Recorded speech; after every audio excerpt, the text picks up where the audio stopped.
اگر آپ یہ کہتے ہیں قرآن کو اللہ کی کتاب بتایا گیا تھا، مانتے ہیں آپ؟ خود بھی مانتے ہیں کہ اللہ کی کتاب ہے؟ آپ نے الحمد شریف پڑھتے ہیں نا نماز میں، ہر بار 5 بار تو منیمم پڑھتے ہی ہیں۔ ایاک نعبد و ایاک نستعین، یہ اللہ کا کہہ رہا ہے نا یا کوئی اور کہہ رہا ہے؟ جو سورت ہے وہ تو پڑھی جائے گی، یہ اللہ کے جو کلام ہے کہ کسی انسان کے کلام ہے؟ جب کتاب اوپر سے آئی تو کس کی ہوگی؟ اللہ کا کلام ہے۔ ایاک نعبد و ایاک نستعین اہدنا الصراط المستقیم۔ ایاک نعبد و ایاک نستعین کے مطلب ہے یا اللہ ہمیں ان لوگوں کے راستے پہ چلا۔ اب اگر اللہ کی کتاب ہے، اللہ کسی اللہ کو تو نہیں کہے گا، ہے نا؟ اللہ تو نہیں کہے گا یا اللہ ہمیں اس راستے پہ چلا جس راستے پہ تو نے جن لوگوں پہ انعام عطا کیا ہوا ہے۔ وہ کس کو کہہ رہے ہیں؟ اللہ میاں۔ اس آیت کے اندر 6 آیت ہے، اس میں یہ کہہ رہے ہیں، اللہ میاں کا کلام بتایا گیا ہے، اللہ کہہ رہے ہیں کہ ہمیں ان کے راستے پہ چلا جن پر تو نے انعام عطا کیا۔ اللہ کیوں کسی کو کہے گا کہ بھائی مجھے ایسے راستے پہ چلا، نیک راستے پہ؟ اللہ تو نہیں کہے گا۔ کوئی جواب ہوگا اس کا؟ آپ نے پوچھا تھا کوئی ایک چیز بتائی قرآن کی، انہوں نے ایک چیز بتائی ہے۔ الحمدللہ والصلاۃ والسلام علی رسول اللہ۔ ویڈیو دیکھی آپ نے، سوال سنا، تعجب کی بات یہ ہے کہ اس کا کہنا ہے کہ میں مولوی ہوں، میں عالم ہوں۔ یہ حافظے کے بعد ہی آ گیا تھا، جب میں مولویت کرنی اسٹارٹ کی تھی نا، تب یہ مولویت کے اندر آ جاتا ترجمہ کرنا۔ وہ پڑھ کے نہیں بنتے، وہ ایسے ہی پڑھتے ہیں عربک لینگویج کے اندر، ان کو ترجموں کا نہیں پتا ہوتا، ان کو جانکاری نہیں ہے کہ یہاں پہ کیا لکھا ہوا ہے۔ الحمدللہ رب العالمین وہ پڑھ دیا انہوں نے، ان کو یہ نہیں پتا کہ اس کے اندر یہ لکھا کیا ہے، عربک میں اس کو کہہ کیا رہے ہیں، ہمیں پتہ چلا ہے۔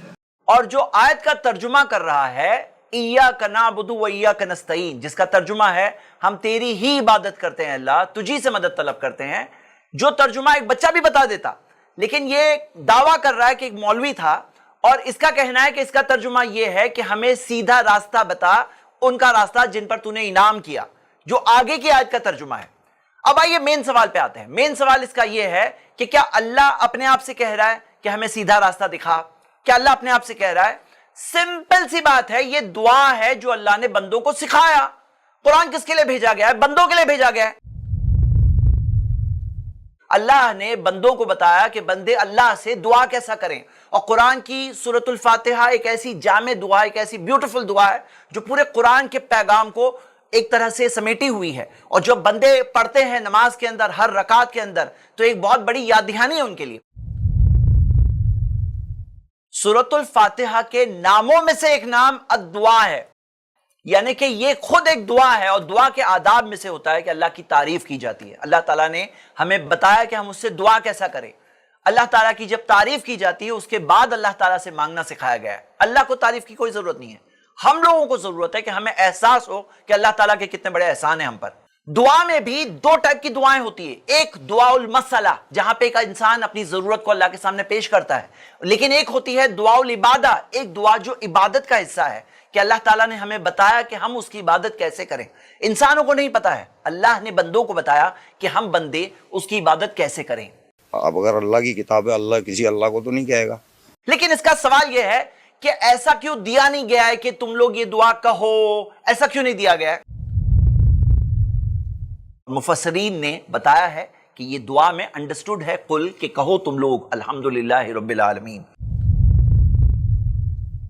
بھائی کچھ چیزیں انڈرسٹوڈ ہوتی ہے کہ نہیں ہوتی ہے؟ کچھ چیزیں انڈرسٹوڈ ہوتی ہے نہیں ہوتی ہے۔ مثال کے طور پر اگر ہم کسی کو کہیں افطار کیے، یعنی کہ کیا تم نے روزے میں افطار جو کرتے ہیں، روزہ جو ختم کرتے ہیں وہ کیے، تو کیا یہ کہنا ضروری ہے کیا تم نے افطار کیے؟ کیا تم نے افطار کی کہنا ضروری ہے، یا یہ کافی ہے افطار کیے؟ انڈرسٹوڈ ہوتا ہے کہ نہیں؟ کہ کیا انڈرسٹوڈ ہے؟ کتاب کے اوپر لکھا ہوتا ہے رائٹ یور نیم، تو مطلب کون کتاب لکھے گی؟ کتاب کے جو آتھر ہے وہ لکھیں گے، یا کتاب کے جو مینوفیکچرر ہے وہ لکھیں گے، یا کوئی پڑھنے والے کو کہا گیا کہ تم اپنا نام لکھو؟ مطلب کچھ چیزیں انڈرسٹوڈ ہوتی ہے نہیں ہوتی ہے۔ جیسے مثال کے طور پر ایک لیگل فارم ہے، اس میں دیا ہے آئی ڈکلیئر، تو مطلب کیا گورنمنٹ ڈکلیئر کر رہی ہے، یا گورنمنٹ چاہتی ہے کہ وہ فارم بھرنے والا جو ہے نا وہ کہے آئی ڈکلیئر، یعنی کہ اب وہ سب لکھ کے دینا پڑے گا کہ جو بھی فارم بھرنے والا ہے اسے آئی ڈکلیئر لکھنا ہوگا۔ یا باس آپ سے کہے کہ بی دیر ایٹ 9، تو بولے کون؟ ارے آپ سے بات ہو رہی تو آپ کی بات ہے نا، بی دیر ایٹ 9۔ تو برین تو انسان کا سمجھتا ہے یہ ساری باتیں۔ جیسے جی پی ایس سے جاتے ہیں تو ایسے لوگوں کے لیے تو جی پی ایس بھی ایسا ہونا چاہیے کہ آپ تمہارا لیگ اٹھاؤ، اس کو اٹھا کر کے اپنے ایکسیلیٹر پہ رکھو اور پھر گاڑی کو آگے بڑھاؤ۔ کچھ چیزیں انڈرسٹوڈ ہوتی ہے لائف میں کہ نہیں ہوتی ہے؟ تو کیا ان کو ڈکشنری چاہیے؟ اگر کوئی کہے گو ہوم یعنی گھر جاؤ تو اس کے اندر ڈکشنری چاہیے کہ تم گھر جاؤ، آپ گھر جاؤ، یعنی کہ آپ انڈرسٹوڈ نہیں سمجھیں گے. گو ہوم یعنی کون گو ہوم، کون گو ہوم؟ ارے انڈرسٹوڈ ہے، یو گو ہوم. اور اللہ تعالیٰ نے انسانوں کے فہم کے لیے یہ کتاب کو بھیجا. یہ ایک دعا ہے اور مفسرین نے بتایا ہے کہ یہ دعا میں انڈرسٹوڈ ہے قل، کہ کہو تم لوگ الحمدللہ رب العالمین. اللہ کے رسول صلی اللہ علیہ وسلم نے واضح طور پہ بتا دیا کہ یہ ایک دعا ہے جو بندہ کہتا ہے، اور ہر ایک لائن کا جواب اللہ تعالیٰ نماز میں جب بندہ کہتا ہے، ہر ایک لائن کا اللہ تعالیٰ اسے جواب دیتا ہے. اللہ کی کتاب ہے، اللہ کسی اللہ کو تو نہیں کہے گا. جیسا یہ کہہ رہا ہے، اگر ایسے ہوتی یہ سورہ تو ایسے ہوتا کہ انسان نماز کے لیے کھڑا ہوا اور ساری تعریف اللہ کے لیے ہے، الحمدللہ رب العالمین، جو سارے جہانوں کا رب ہے. اب اس کی جگہ پہ ہو جاتا ترجمہ ساری تعریف میرے لیے. اب کوئی کھڑا ہو رہا ہے، ساری تعریف میرے لیے، کیسے کوئی کہے گا؟ کیسے کوئی کہے گا ساری تعریف میرے لیے؟ ہاں. پھر سورۃ الفاتحہ جو ایک دعا ہے جو بندہ پڑھتا ہے، بار بار پڑھتا ہے، ہر رکعت میں پڑھتا ہے، پھر کیسے وہ چیز اس مقصد کے لیے ہوتی؟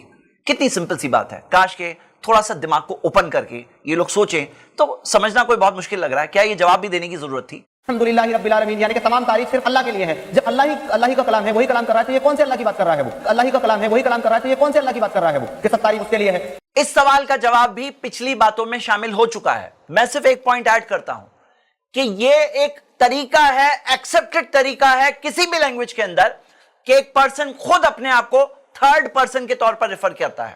اگر آپ اس بات کو نہیں مانتے تو آپ کو پوری ہسٹری نہیں ماننا ہوگا، کیونکہ آپ کو ہسٹری میں کتنی ساری مثالیں ملے گی. مثال کے طور پر جولیس سیزر کے لیٹرز ملتے ہیں جہاں وہ خود اپنے آپ کو جولیس سیزر سیز دس.